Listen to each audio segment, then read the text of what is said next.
The NFL didn't know what to do with Marshawn Lynch. He wouldn't talk to the media. He got fined for grabbing his crotch after touchdowns. He even got suspended for shoving a ref. But here's the thing, while they were busy trying to control beast mode, he was busy becoming one of the most dominant forces football has ever seen. Now it's time to ask, how can you keep a man out of the Hall of Fame when you can't even tell football's story without him? In the 2007 NFL Draft, Lynch was expected to be a top 10 pick, but some teams hesitated. He had a strong personality, and there were whispers about character concerns. Nothing major, but enough to make some teams nervous. He fell to the Buffalo Bills at pick number 12. They needed a running back after trading Willis McGahee, and Lynch seemed like the perfect fit. Buffalo got exactly what they needed. In his rookie season, he ran for over 1,100 yards, even after missing 3 games. The next year, he did it again, 1,036 yards and 8 touchdowns. He made the Pro Bowl, but trouble followed him off the field. In 2008, he was involved in a hit and run. The next year, police found a loaded gun in his car. Neither led to jail time, but they hurt his reputation. By 2010, things were falling apart. Injuries slowed him down, and the Bills were struggling. They traded him to the Seattle Seahawks. The Seahawks gave up a 4th-round pick in 2011 and a conditional pick in 2012. That gamble paid off in ways no one could have predicted. Lynch didn't just revive his career in Seattle. He became the soul of the team, and he showed that on January 8th, 2011 in a playoff game against the New Orleans Saints. The Seahawks had barely made it into the postseason with a 7-9 record. No one expected them to win, but with just over 3 minutes left in the game, holding on to a 34-30 lead,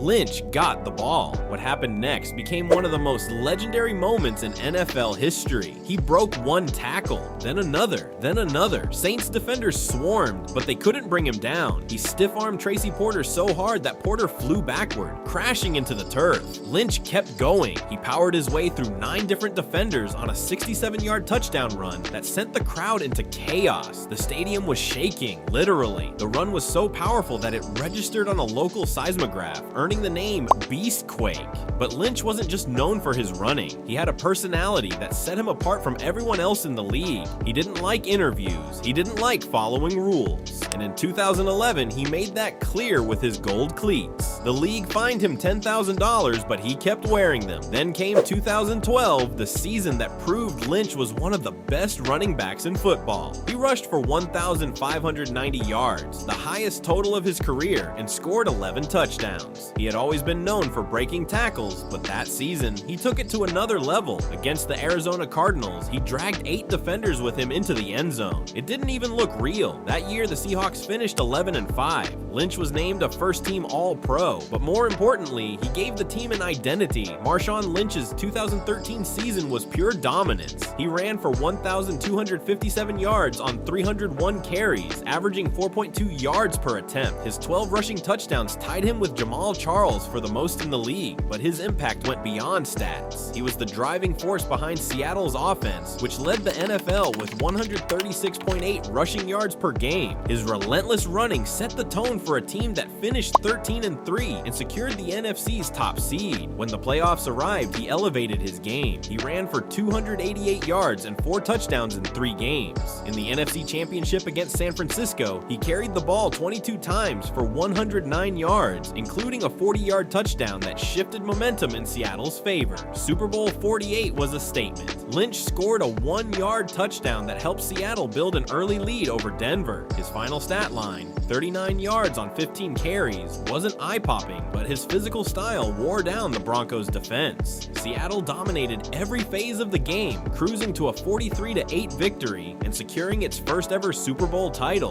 In the 2014 season, Lynch was even better. He ran for 1,306 yards on 280 carries, averaging 4.7 yards per attempt, and scored a career-high 17 total touchdowns. His ability to make defenders miss reached historic levels. He forced an NFL record 99 missed tackles in the regular season alone. His most iconic play came against Arizona, where he broke multiple tackles on a stunning touchdown run known as Beastquake 2.0. His dominance continued into the playoffs. Across 3 games, he racked up 318 rushing yards and 2 touchdowns, averaging 5 yards per carry. His biggest moment came in the NFC Championship against Green Bay. Seattle trailed 16-0 at halftime. The comeback felt impossible. Then Lynch took over. Late in the 4th quarter, with just over a minute left, he broke free for a 24-yard touchdown, putting Seattle ahead for the first time all game. It was classic beast mode. He refused to go down, breaking 7 tackles in the final quarter alone. Then came the Super Bowl. Seattle was 1 yard away from winning back-to-back titles, 1 yard away from cementing a dynasty. Lynch had just powered his way to the 1-yard line, setting up the perfect moment. He had already rushed for 102 yards and a touchdown. The Patriots had no answer for him all game. Everyone expected the handoff. Fans, players, commentators. It was the obvious choice. But then, out of nowhere, Seattle made a decision that stunned the world. Instead of giving the ball to their most dominant player, they called a pass. Russell Wilson fired a quick slant to Ricardo Lockett. Malcolm Butler, a rookie cornerback, read the play perfectly. He jumped the route, intercepted the ball, and sealed the game for New England. In an instant, everything changed.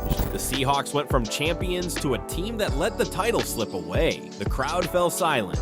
And I'm sorry, but I can't believe the call. Me neither. I cannot believe the call. On the broadcast, Chris Collinsworth said what everyone was thinking. I cannot believe the call. The aftermath of that play stretched far beyond the Super Bowl. Doug Baldwin later admitted, "We lost because of ego," hinting at deeper issues within the team. Lynch never spoke much about it, but his reaction on the sideline, laughing in disbelief, said everything. He later admitted he was confused and disappointed, just like everyone else. Marshawn Lynch's return to the NFL in 2017 wasn't just a comeback, it was a statement. At 31, an age when most running backs slow down, he rejoined his hometown Raiders after a year away from football. He ran with the same power that made him a star, finishing the season with 891 yards, 7 touchdowns, and an impressive 4.3 yards per carry. Even behind an inconsistent offensive line, he proved beast mode was still alive. His impact in Oakland went beyond stats. Lynch grew up in the city. Playing for the Raiders wasn't just business, it was personal. Fans embraced him, and his energy was contagious. His sideline dances became a highlight of the season, especially after his first Raiders touchdown in a Week 2 blowout against the Jets. But his passion also led to controversy. In a heated game against Kansas City, he ran onto the field and shoved an official while trying to break up a fight. The league suspended him for 1 game, but by season's end, he had cemented his legacy. In the finale against the Chargers, he surpassed 10,000 career rushing yards, becoming one of just 31 players in NFL history to do so. 2 years later, Lynch shocked the football world again. In December 2019, the Seahawks faced a crisis. Injuries wiped out their top 3 running backs just before the playoffs, so they turned to a familiar face. At nearly 34 years old and over a year removed from football, Lynch returned for one final run. His comeback led to an unforgettable moment in Week 17 against the 49ers. Late in the game, he bulldozed his way into the end zone for a 1-yard touchdown, sending the Seattle crowd into a frenzy. He finished with just 34 rushing yards, but his presence changed everything. He brought energy and leadership when the team needed it most. Lynch didn't just return for nostalgia. When the playoffs began, he delivered. In a wild-card win over the Eagles, he powered in a 5-yard touchdown. A week later against the Packers, he scored twice more. Even after years away, he still had a nose for the end zone. By the time he stepped away for good, Lynch had built a career that few could match. He rushed for over 10,400 yards and scored 85 touchdowns. He was one of the hardest runners the league had ever seen, breaking tackle after tackle, dragging defenders with him, refusing to go down. In the playoffs, he was even better. 12 touchdowns in 13 games, nearly 1,000 rushing yards, and of course the Beastquake run against the Saints, a moment that still feels unreal no matter how many times you watch it. Marshawn Lynch wasn't just a great running back, he was a force of nature. Over 12 seasons, he dominated defenses, broke tackles, and left a lasting mark on the game. He made 5 Pro Bowls, earned first-team All-Pro honors in 2012, and secured a spot on the NFL's 2010's All-Decade team. He had 6 seasons with over 1,000 rushing yards, proving his consistency year after year. But his biggest moment came in Super Bowl 48. He powered Seattle's offense as they crushed Denver, bringing the Seahawks their first championship. When it mattered most, Lynch delivered. His Hall of Fame case isn't about longevity, it's about how dominant he was at his peak. That's the same argument that got Terrell Davis into the Hall. Davis had 3 legendary seasons from 1996 1996 to 1998, and that was enough. Lynch had a similar run from 2011 to 2014. In those 4 years, no one ran harder or produced more. He led the league with 5,357 rushing yards and scored 56 touchdowns. He was the heart of Seattle's offense during their back-to-back Super Bowl appearances. Davis put up slightly better numbers and won 2 rings, but he played in a run-heavy system. Lynch carried a team in an era where passing dominated. Their playoff numbers tell a similar story. Davis rushed for 1,140 yards in the postseason and won 2 championships. Lynch had 937 yards and 1 title, but his impact on Seattle's success was undeniable. There is a saying that there's an unwritten rule when it comes to the Hall of Fame. If you can't tell the story of football without someone, they belong in the Hall.